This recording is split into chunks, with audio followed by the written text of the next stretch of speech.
જોર દઈની આગ વધી ઘની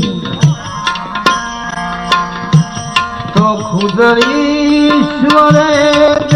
કૃપા કરી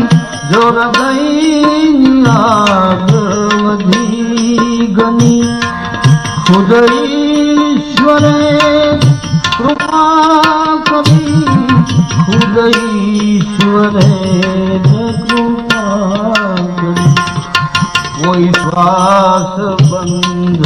करी गई कोई श्वास बंद करी गई के पवन न जाए